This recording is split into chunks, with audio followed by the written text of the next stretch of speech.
Hey friends, welcome back to another exciting video here with a super special guest. Her name is Rachna Clavero. She's the CEO and president of the CANDU Owners Group, COG. And so I'm very excited for this conversation. Rachna, welcome. Also about COG. What is COG? What is the CANDU Owners Group? The CANDU technology, as you know, it's our own homegrown Canadian technology, provides clean energy around the world. And so CANDU Owners Group was actually formed 40 years ago. So we're celebrating our 40th anniversary. It's a big year for us. The genesis of it was an issue that happened at the Pickering station. And a lot of people don't realize that that was the history. It was an incident which caused a bit of a crack in a pressure tube, and they needed to investigate it. The utilities needed to come together and investigate what was the issue.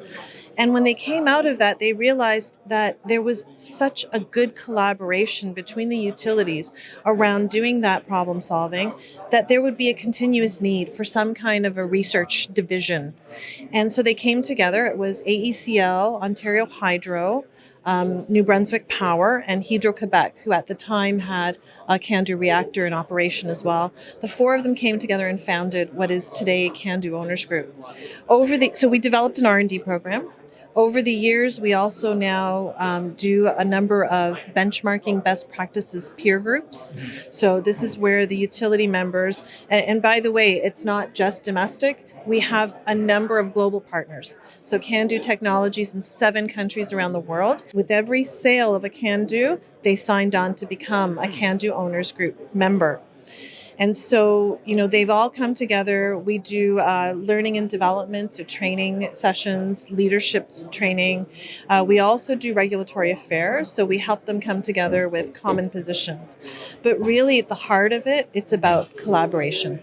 Getting a high return on investment by pooling your money and solving these big, multi-party, complex issues. And that's really what COG is about. That's phenomenal. It's great overview.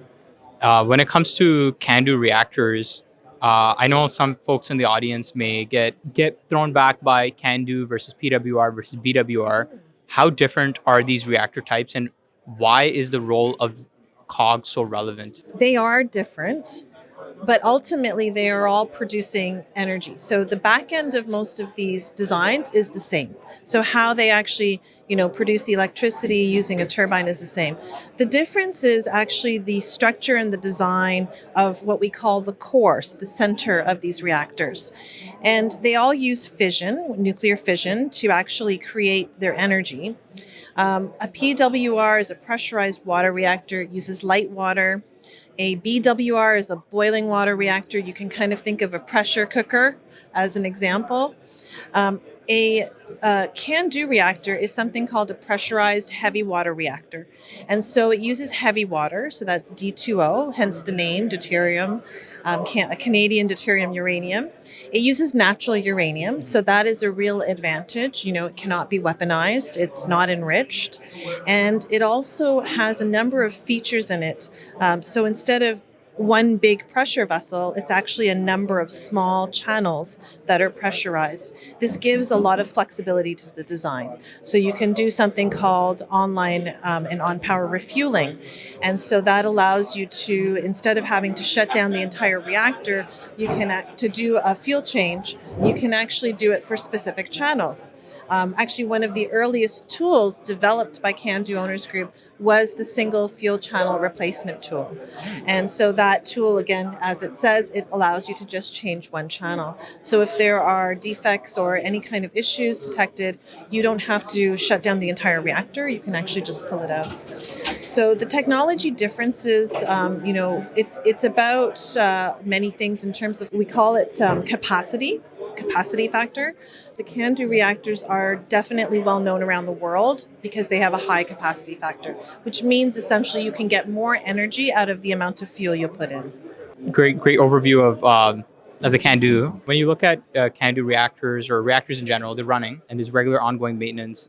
But some might ask, what is the relevance of R&D? Why do you need to do research and development for technology that's already built, is operating for 30 years? What's the R&D all about? So it's about continuous improvement. In the end, it's about continuous improvement. But R&D is always going to be needed. When you operate anything that's of that size, any kind of machinery, anything that is really of that large infrastructure size, over time there are changes to the components. You may have aging management issues in your materials. There are certain things that are part of the design life. So one example, when the CANDU reactors were originally designed, their design life was 25 years, meaning that the people who designed it looked at it and said, it can probably go out 25 years. We learned very quickly that these assets are very valuable, and we started doing tests and R&Ds 15 years ago to look at whether these channels could run out longer. And that was the benefit. So we ended up getting another 10 to 15 years of operations out of each of our units. And so, Bruce Power is going through refurbishment, but they've managed to run their reactors longer, and they plan to run them even longer. And same thing with Darlington Station.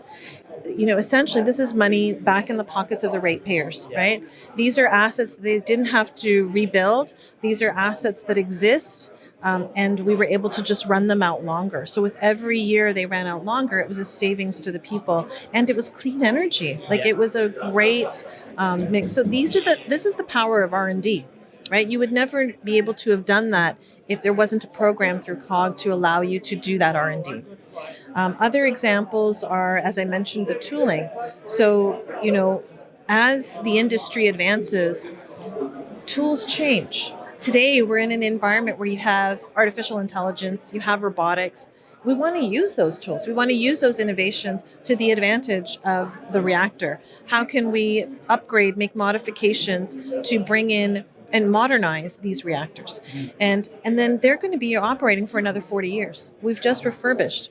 So think about where this world is going to be in 40 years. And that's the role of R&D. It blows me away sometimes, like the scope of this research and development, because when you think of technologies like iPhone or almost like disposable asset, like just disposable, right? Like 2 years and it's done. But then the lifetime of these reactors, it's like critical infrastructure. If you extend it by 5 or 10 years, that's like billions of dollars injected into the economy. So tell me a bit about that collaboration from an international perspective. That's very unique, especially from a Canadian lens, right? Like having or an organization like COG collaborate internationally. How does that work? So it is unique. I do want to say, CANDU is the only technology that is licensed in that many countries in the world. There are some other technologies in maybe 2 countries, 3 countries, but 7 different countries, it's unique. And so it speaks to the power of what Canada was able to do on the international level in terms of building those partnerships and the relationships. And the CANDU owners work together. So the international fleet, we do have a forum where they all come together. But I'll give an example. So recently, Romania, they are embarking upon building 2 more CANDU units, and they're going to refurbish the 2 existing units they have at the site. So with that, they realized they needed to resource up quickly, but they also wanted to leverage the experience that Ontario has had in refurbishments because of the success we've had. And so what did they start doing? They worked through COG and they sent people here.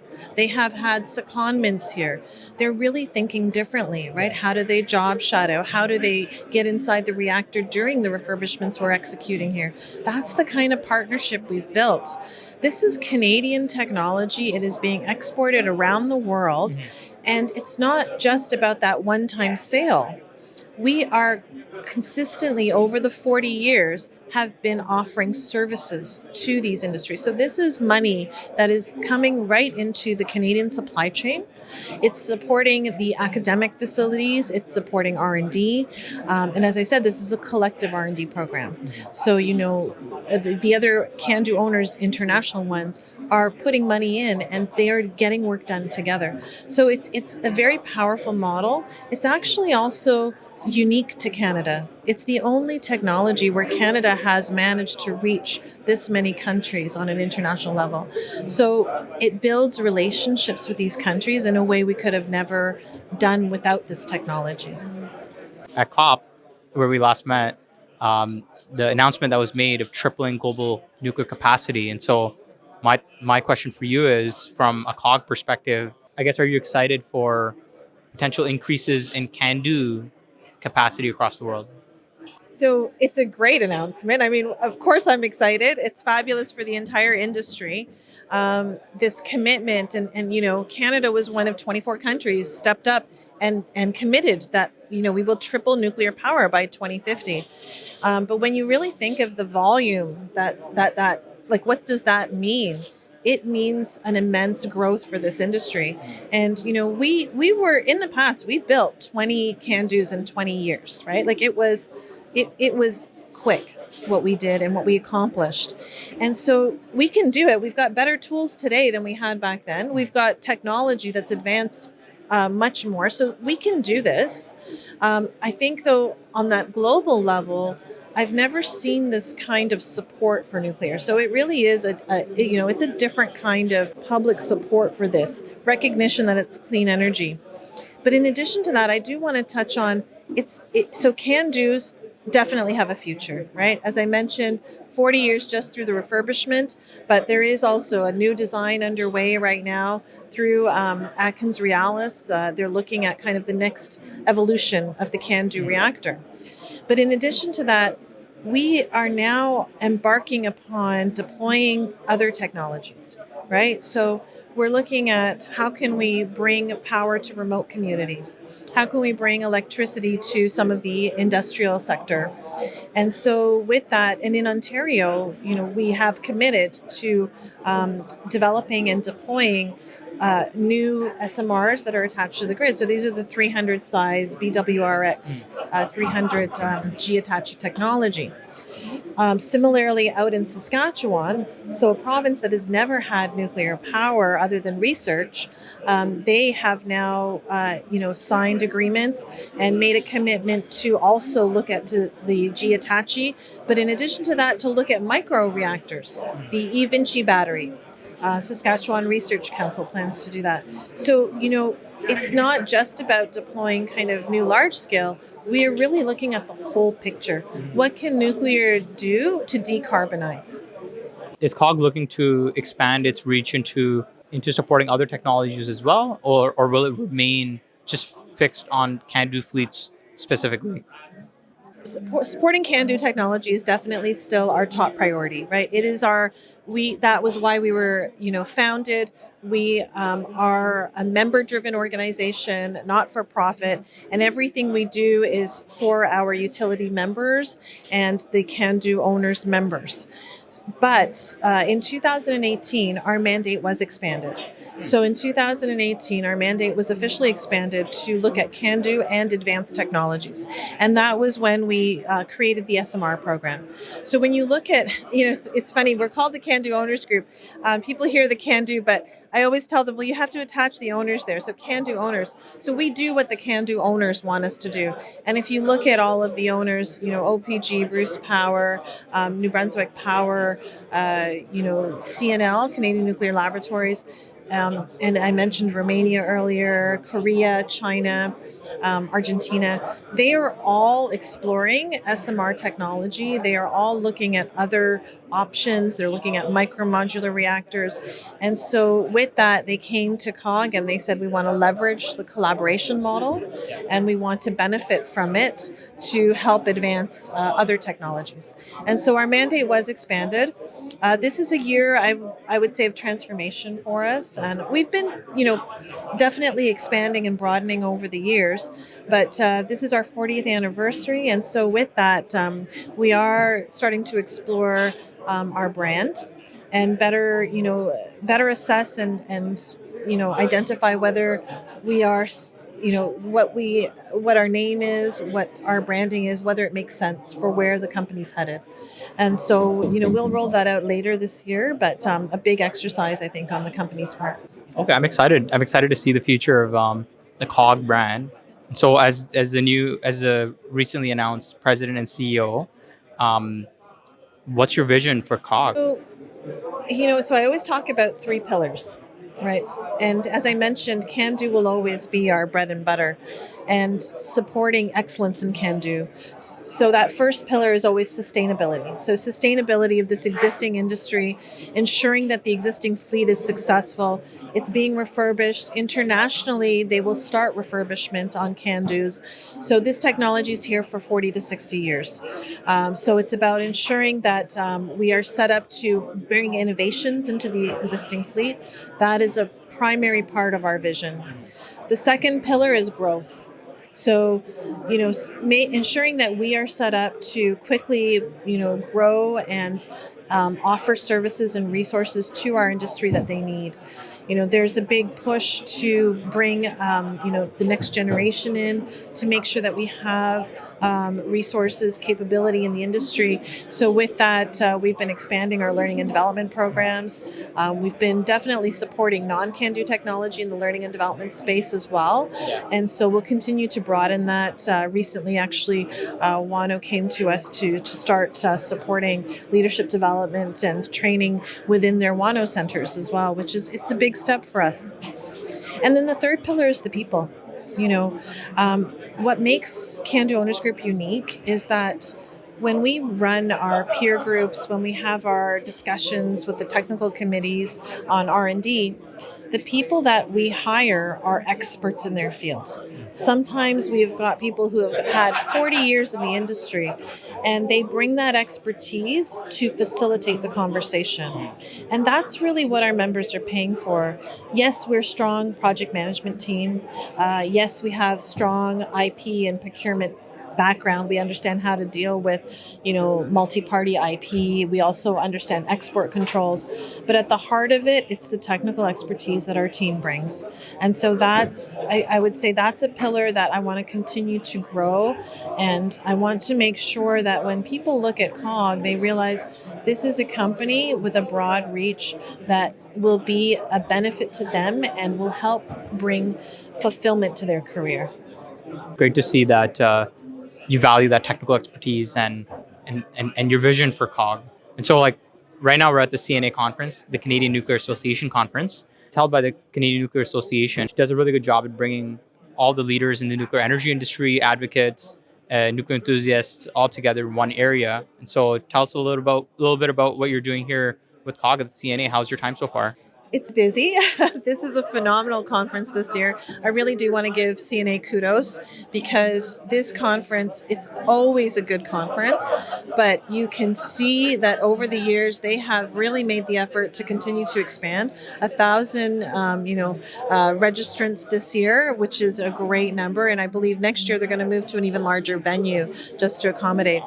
But this is a very important conference for us. All of our members are here. We have a supplier participant program, and all of our suppliers are here. The students are here. The future leaders of this industry are here. So for us, our role, we're definitely honored when we get an opportunity to speak and to talk about the collaboration model and what we do.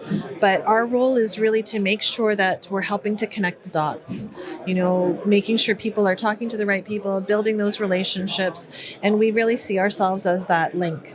And so that's why we're here. We're always happy to tell people more about what CANDU Owners Group does. And, we want to understand what the supply chain has to offer. So we're privileged to work with over 40 suppliers, but we want to know, who are the new entrants? What is the capability they have? And you can get that here. You can just walk around this room and, in the trade show itself, you will get to really have those one-on-one conversations and learn what is it that the different suppliers bring. Because, this industry's flourishing, it's growing. And so with that, it's not just about, what the CANDU owners and operators want to do. It's about what the supply chain will bring to it. One hot topic that's out nowadays is Pickering refurbishment, right? So 4 units, Pickering B, are set to be refurbished, and so the green light's been given for reactors that are going to power the whole Greater Toronto region, right? And so, what are your thoughts on this new announcement? So, it's excellent. We weren't in this place, even 10 years ago. So it's wonderful that this is. So let me just talk about Pickering for a second. This is one of our earliest commercial reactors, 40 years in operation. And after 40 years, they just achieved 1.0 excellence. Yeah. How many other industries can you say are out there where a machine that is 40 years old can be performing at its top performance? Like, that's really a testament to the technology, right? And I think this decision, obviously they had to do a business case, they had to look at the numbers, but it's that increase in performance out of Pickering that has really made the business case viable. So, the refurbishment itself, the announcement, that confidence in the technology, it's a wonderful announcement. Will it be an easy thing to do? No, but you know what? Will there be technical hurdles? Our industry can do it. Our industry can do this refurbishment. And I think it's exciting to see that this is going to be clean energy, and it's going to help us move to the transition, which is, new SMRs at Darlington, which is potential new builds up at Bruce site, maybe elsewhere within Canada. So, it's excellent to see that we can get this much life out of these assets, because they were, these are things that have been providing clean, cheap electricity in Ontario. That's phenomenal. And what's COG's role going to be in this new refurbishment project? So, it's a good question. So, definitely Ontario Power Generation is one of our biggest clients, and our member. I think, we'll be talking to them about kind of what is the work that they need done. They have already sent some things to COG to do some research and development. It's really about the industry coming together and, working on what are some of the things that we've already done in refurbishment space that can then be leveraged by Pickering, and are there new things? There are some slight design changes between these different stations within Ontario, and so we'll have to look at kind of, are there some studies that need to be done?